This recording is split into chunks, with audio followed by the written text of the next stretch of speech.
നമ്മളിന്ന് പഠിക്കാൻ പോകുന്നത് ഭരണഘടനാ ഭേദഗതികൾ എന്ന് പറഞ്ഞ ഭാഗമാണ്. ഇത് ദക്ഷിണാഫ്രിക്കയിൽ നിന്നാണ് കടമെടുത്തിരിക്കുന്നത്. അപ്പോൾ ഇങ്ങനെ ഓർത്താൽ മതി, ഭരണഘടന ഭേദഗതി ബാ എഴുതുന്നത് ഇങ്ങനെയാണ്, ദക്ഷിണാഫ്രിക്കയുടെ ദാ എഴുതുന്നത് ഇങ്ങനെയാണ്. രണ്ടും ഏതാണ്ട് ഒരേപോലെ ഇരിക്കും. അപ്പോൾ ഭേദഗതി എടുത്തിരിക്കുന്നത് ദക്ഷിണാഫ്രിക്കയിൽ നിന്നാണ്.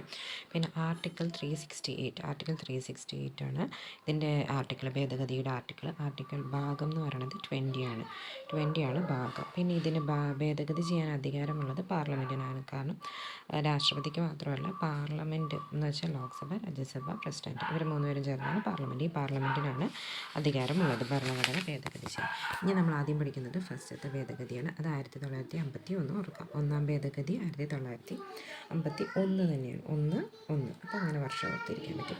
പിന്നെ നമുക്കറിയാം 50-ലാണ് വന്നത്, അപ്പോൾ 51 തന്നെ ഭേദഗതി വന്നു. ഭരണഘടനയിൽ 9-ാം പട്ടിക കൂട്ടിച്ചേർത്തു. മൊത്തം 8 പട്ടികകളായിരുന്നു നമുക്ക് വന്നപ്പോൾ ഉണ്ടായിരുന്നത്. അതിൽ അടുത്ത പട്ടികയായിട്ടുള്ള 9-ാം പട്ടിക കൂട്ടിച്ചേർത്തു. ഭൂപരിഷ്കരണ നിയമം എന്നറിയപ്പെടുന്നത് ഭൂപരിഷ്കരണ നിയമം. ഇനി നമുക്ക് ഈ ഇടയ്ക്കുള്ളതൊന്ന് പഠിക്കണം. നമുക്കിനി ഒരു 24, 26 അങ്ങോട്ട് പഠിച്ചാൽ മതി. 24-ാം ഭേദഗതി എന്ന് പറയുന്നത് ഇതാണ്. എന്താണ്? മൗലിക അവകാശങ്ങൾ ഉൾപ്പെടെ ഭരണഘടനയിലെ ഏത് ഭാഗവും പാർലമെൻറ്റിന് ഭേദഗതി ചെയ്യാം. പാർലമെൻറ്റിന് ഭേദഗതി ചെയ്യും. ഇവിടെ പാർലമെൻറ്റിന്, പ്രസിഡൻറ്റിനല്ല. ഏത് ഭാഗമാണെങ്കിലും അത് ഭേദഗതി ചെയ്യാൻ ആര് വേണം? പാർലമെൻറ്റ് വേണം. ഭരണഘടനയിലെ മൗലികാവകാശങ്ങൾ ഉൾപ്പെടെ ഭരണഘടനയിലെ ഏത് ഭാഗവും ഭേദഗതി ചെയ്യാൻ ആര് വേണം? പാർലമെൻറ്റ് വേണം. പിന്നെ നമ്മളുടെ അടുത്ത ഭേദഗതിയാണ് 26-ാം ഭേദഗതി. അത് ഏത് വർഷമാണ്? 1971. നമ്മുടെ 24-ാം ഭേദഗതിയും 1971 തന്നെയാണ് വർഷം. 26-ാം ഭേദഗതി വേറൊന്നുമല്ല, പ്രിവ്യൂ പേഴ്സ് നിർത്തലാക്കി. പ്രിവ്യൂ പേഴ്സ് നിർത്തലാക്കി. അങ്ങനെ പറഞ്ഞാൽ മതി. എന്ന് പറയുമ്പോൾ ഒരു ആറിൻ്റെ ശബ്ദമുണ്ട്, 26 എന്ന് പറയുമ്പോൾ ഒരു റേൻ്റെ ശബ്ദം വരുന്നുണ്ട്. അപ്പം പ്രിവ്യൂ പേഴ്സ് നിർത്തലാക്കിയത് 26-ാം ഭേദഗതിയിലൂടെയാണ്. ആരാണ് നിർത്തലാക്കിയത്? നമ്മുടെ ഇന്ദിരാഗാന്ധിയാണ് അത് നിർത്തലാക്കിയത്. വേറെ ഒന്നുമല്ല, പണ്ടത്തെ രാജാക്കന്മാർക്ക് ഒരു പെൻഷൻ പോലെ കൊടുത്തിരുന്നു, അത് നിർത്തലാക്കിയതാണ്. പിന്നെ അടുത്ത ഭേദഗതി എന്ന് പറയുന്നത് നമ്മുടെ 42-ാം ഭേദഗതിയാണ്. അതാണ് മിനി കോൺസ്റ്റിറ്റ്യൂഷൻ എന്നറിയപ്പെടുന്നത്. അതിൻ്റെ വർഷം ഇമ്പോർട്ടൻ്റ് ആണ്. 1976 ആണ് 42-ാം ഭേദഗതി. 1976 മിനി കോൺസ്റ്റിറ്റ്യൂഷൻ എന്നറിയപ്പെടുന്നു. പിന്നെ എന്താണ്? അടിയന്തരാവസ്ഥ കാലഘട്ടത്തിലാണ് ഇത് പ്രഖ്യാപിച്ചത്. എന്ന് വെച്ചാൽ നമ്മുടെ ഇന്ദിരാഗാന്ധി ഇൻറ്റേർണൽ എമർജൻസി മൂന്നാമത്തെ നമ്മുടെ ഒരു അടിയന്തരാവസ്ഥ വന്നില്ല, ആ കാലഘട്ടത്തിലാണ് ഈ മിനി കോൺസ്റ്റിറ്റ്യൂഷൻ എന്ന് പറയുന്നത് 42-ാം ഭേദഗതി നിലവിൽ വരുന്നത്. ആ സമയത്ത് പ്രധാനമന്ത്രി നമ്മുടെ ഇന്ദിരാഗാന്ധി ആയിരുന്നു. പ്രസിഡന്റ് എന്ന് പറയുന്നത് ഫക്രുദ്ദീൻ അലി അഹമ്മദ് ആയിരുന്നു. പിന്നെ ഈ അടിയന്തരാവസ്ഥ പ്രഖ്യാപിച്ച കാലഘട്ടത്തിലാണ് നമ്മളുടെ ഈ സമയത്ത് നമുക്ക് എന്ത് ചെയ്യാൻ പറ്റി? സ്വരൺ സിംഗ് കമ്മിറ്റിയാണ് ഈ ഭേദഗതി വരുത്തണം, ഒരു 42-ാം ഭേദഗതി. അത് എന്തിനു വേണ്ടിയിട്ടാണ്? ഈ സ്വരൺ സിംഗ് കമ്മിറ്റിയാണ് നമ്മുടെ മൗലിക കടമകളുടെ കമ്മിറ്റിയായിട്ട് അറിയപ്പെടുന്നത്. സ്വരൺ സിംഗ് കമ്മിറ്റിയാണ് മൗലിക കടമകൾ എന്ന് പറയുമ്പോൾ ഫണ്ടമെൻ്റൽ ഡ്യൂട്ടീസിൻ്റെ സ്വരൺ സിംഗ് കമ്മിറ്റി. പിന്നെ ഇത് നമുക്ക് ആരുണ്ട്? ഒരു DPSP ഉണ്ട്. DPSPയുടെ ആളാരാണ്? സപ്രു ആണ്. DPSPയുടെ ആൾ സപ്രു. ഫണ്ടമെൻ്റൽ ഡ്യൂട്ടീസിൻ്റെ ആളാരാണ്? സ്വരൺ സിംഗ് കമ്മിറ്റിയാണ്. അങ്ങനെ 10 മൗലിക കടമകൾ നമ്മുടെ 42-ാം ഭേദഗതി വഴി കൂട്ടിച്ചേർത്തു. പിന്നെ ഭരണഘടനയുടെ ഇതിൻ്റെ ഇടയിൽ ആമുഖമൊന്ന് ഭേദഗതി ചെയ്തു. ആകെ ഒരു പ്രാവശ്യം നമ്മുടെ ഇതിൽ ആമുഖം ഭേദഗതി ചെയ്തിട്ടുള്ളൂ. അതെന്തൊക്കെയാണ് കൂട്ടിച്ചേർത്തത്? Socialist, secular, integrity. Socialist, secular, integrity എന്ന് പറഞ്ഞ 3 വാക്കുകൾ കൂട്ടിച്ചേർത്തു. ഇതിൽ സെക്യുലർ എന്ന് വെച്ചാൽ മതേതരത്വം കേട്ടോ. മതേതരത്വത്തിനാണ് സെക്യുലറിറ്റി എന്ന് പറഞ്ഞാൽ. ഇൻറ്റഗ്രിറ്റി എന്ന് വെച്ചാൽ അഖണ്ഡത. സോഷ്യലിസ്റ്റ് എന്ന് വെച്ചാൽ സ്ഥിതിസമത്വം.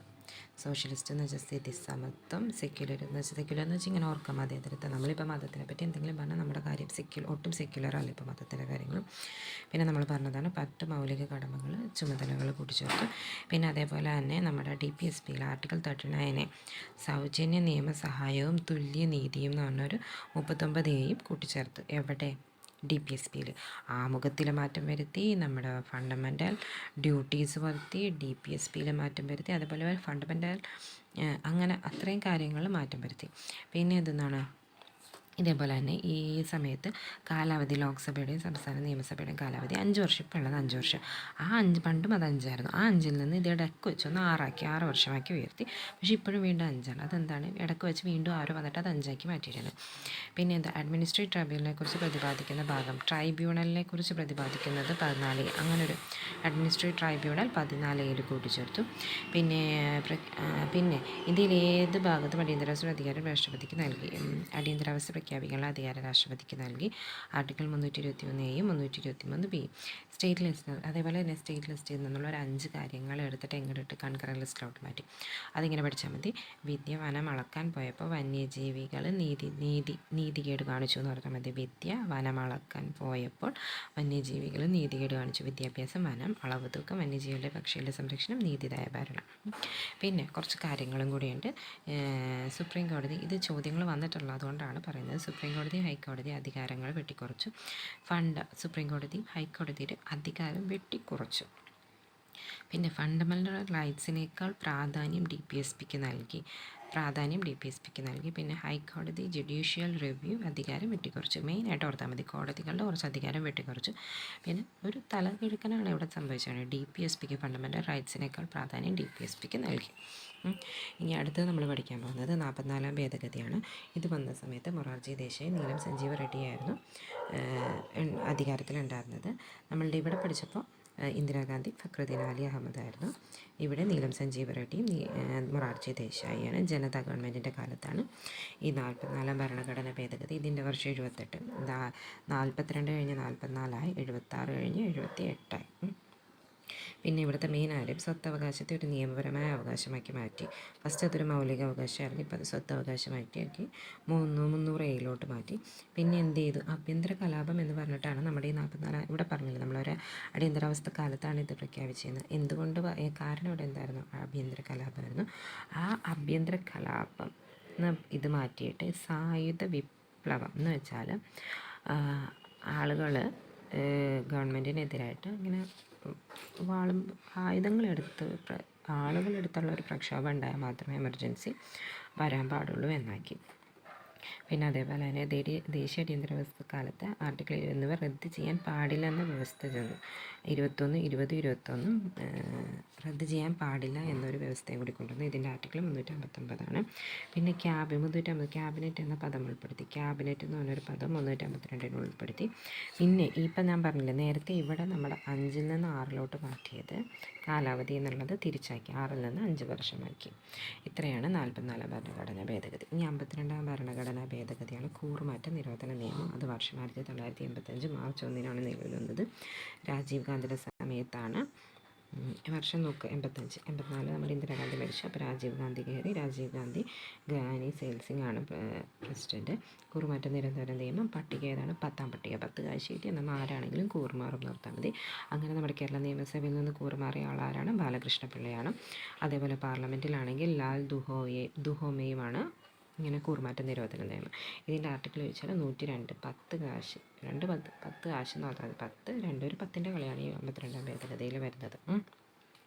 പിന്നെ അടുത്തതാണ് 61-ാം ഭരണഘടനാ ഭേദഗതി. 61-ൽ എന്താ ചെയ്യുന്നത്, വോട്ട് ചെയ്യുന്നുള്ള പ്രായം 21-ൽ നിന്ന് 18 കുറച്ചു. 21 നമുക്ക് എന്താണ് 1950 നമ്മുടെ കോൺസ്റ്റിറ്റ്യൂഷൻ വന്നപ്പോൾ നിലവിൽ വന്നപ്പോൾ 21 വയസ്സാണ്. അത് 18 കുറച്ച്. ഇന്നും 18 തന്നെയാണ് തുടരുന്നത്. രാജീവ് ഗാന്ധി ആയിരുന്നു പ്രധാനമന്ത്രി. പിന്നെ നമ്മുടെ യൂണിവേഴ്സൽ അഡൾട്ട് എന്താണ് നമ്മുടെ വോട്ടിനെ പറ്റി പറയുന്ന ഒരു ആർട്ടിക്കിൾ ഉണ്ടല്ലോ, അതാണ് 326 ആണ് ആ ആർട്ടിക്കിൾ. പ്രായപൂർത്തി വോട്ടവകാശം അത് തന്നെ.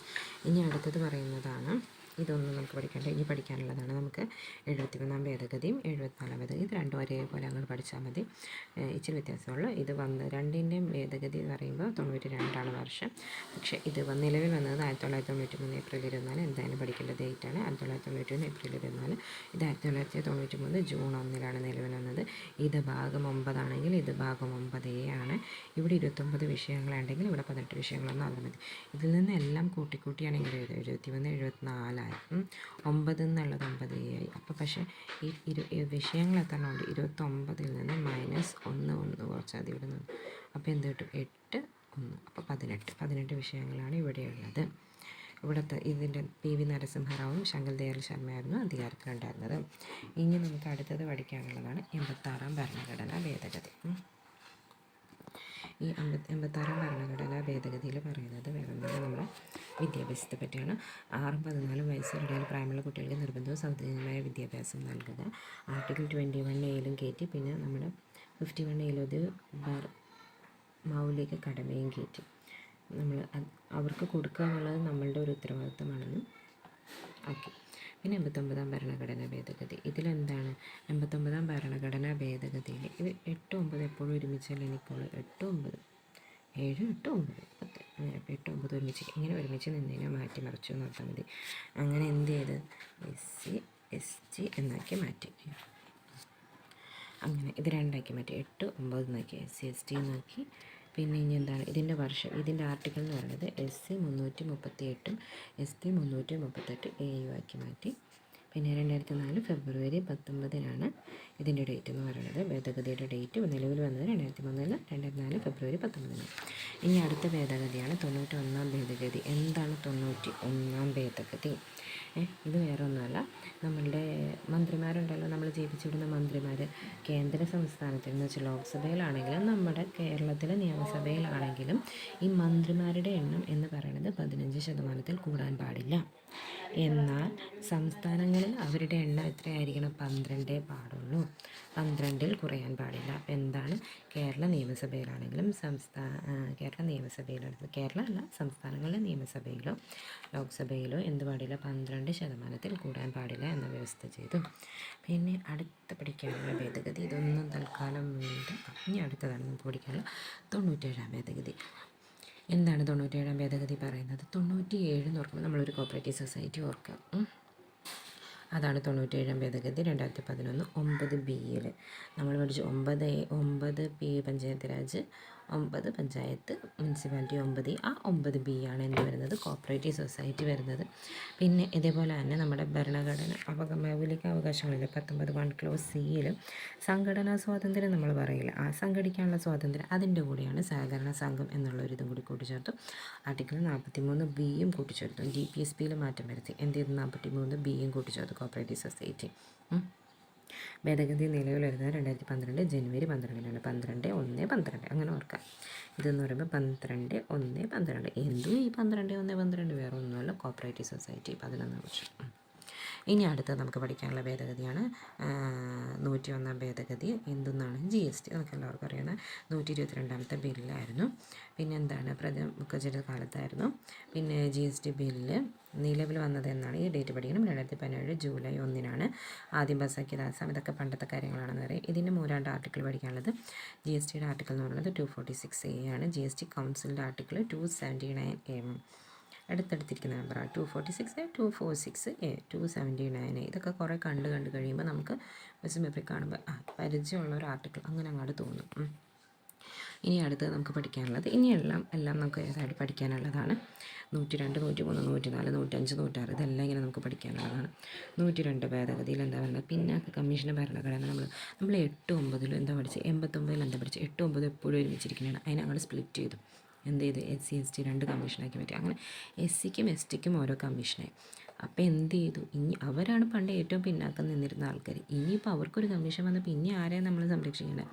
മറ്റു പിന്നാക്ക വിഭാഗക്കാർ. അവർക്ക് വേണ്ടിയിട്ടൊരു കമ്മീഷൻ വന്നു. പിന്നെ ഇതിൽ ഏറ്റവും അവസാനമായിട്ട് ഭരണഘടനാ പദവി ലഭിച്ച ഒരു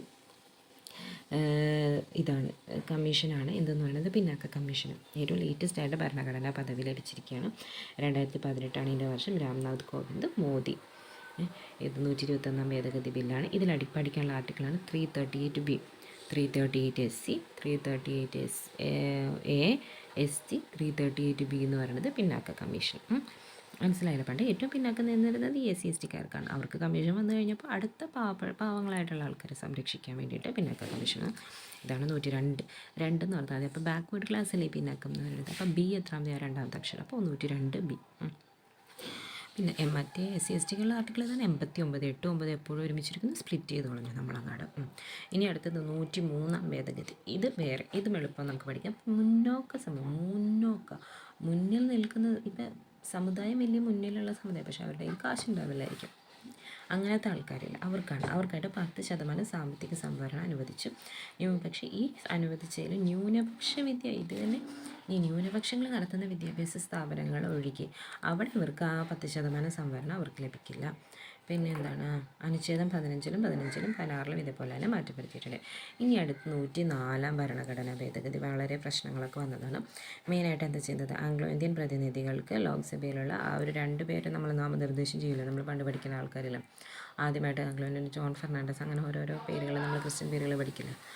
ഇനി അത് നമ്മൾ പഠിക്കേണ്ടത് ഇപ്പോഴത്തെ ആരാണെന്നൊന്നും പഠിക്കാം, കാരണം അവരുടെ നാമനിർദ്ദേശം മാറ്റിക്കളഞ്ഞു, ഭേദഗതി അവസാനിപ്പിച്ചു, അവരുടെ ആ ഒരു സംവരണം അവസാനിപ്പിച്ചു. പക്ഷേ അവരുടെ കൂടെ SC/STക്കാർക്ക് ആ ഒരു സംവരണം ഇപ്പോഴും ചെയ്തു. അതെന്ത് ചെയ്തു, അതൊരു 10 വർഷത്തേക്കും കൂടി നീട്ടിക്കൊടുത്തിട്ടുണ്ട്.